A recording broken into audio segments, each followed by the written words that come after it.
Cette capsule va nous permettre de trouver les coordonnées des sommets dans un polygone de contrainte. Vous avez besoin pour cette opération de retrouver facilement les équations des droites frontières. On commence. Je suis dans ma zone CEC, section 1.2, numéro 1. On va chercher les coordonnées du sommet A.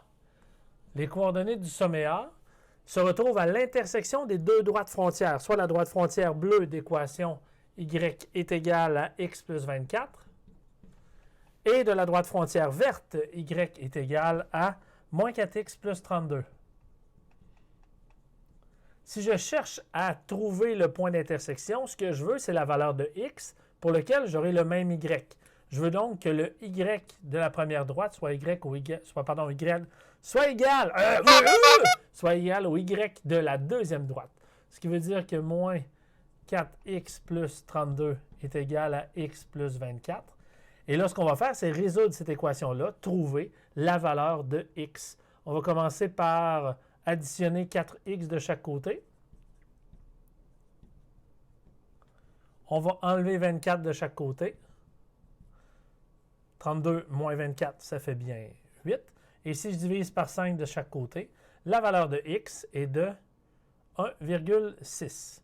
Si x vaut 1,6, soit dans la première ou dans la deuxième droite, on devrait trouver le même y.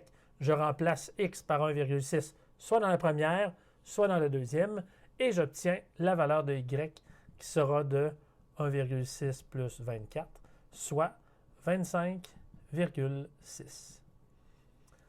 Mon point A a donc comme coordonnées 1,6 et 25,6. Allons-y maintenant avec le sommet B. On va changer de couleur. Sommet B.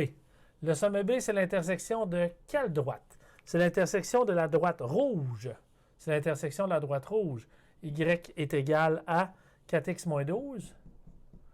Et l'équation de la droite bleue, qui y est égal à x plus 24. Même principe. Je cherche le point d'intersection. Je cherche donc la valeur de x pour lequel j'ai le même y. Pour ce faire, y de la première doit être égal au y de la deuxième.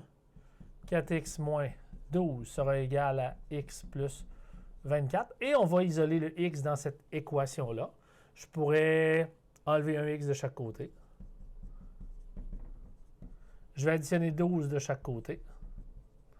Je divise par 3 de chaque côté. X vaut 12. Si x vaut 12, je sais que j'ai le même y. Je le remplace dans la première ou dans la deuxième. Nécessairement, j'aurai la même valeur de y. Et si je fais 12 plus 24, je l'ai pris à partir de là, je trouve que y est égal à 36. Notre sommet B étant 12, 36. Troisième, le sommet C. Le point C correspond à l'intersection de deux droites. Correspond à l'intersection de la droite verte. Y est égal à moins 4x plus 32. Et la droite rouge, dont l'équation est y est égal à 4x moins 12. Même principe, je cherche la valeur de x pour laquelle j'ai le même y. Par comparaison, y est égal à y. Et là, je vais être en mesure de trouver ma valeur de x parce que j'ai une équation du premier degré. Ce que je préfère de chaque côté, on préfère plus 12.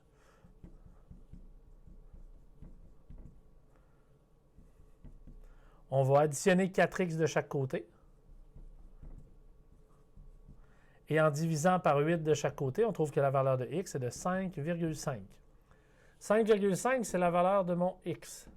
Pour ce qui est de y, on va le remplacer dans la première ou dans la deuxième, parce que ce qu'on vient de trouver, c'est le x qui me donne le même y.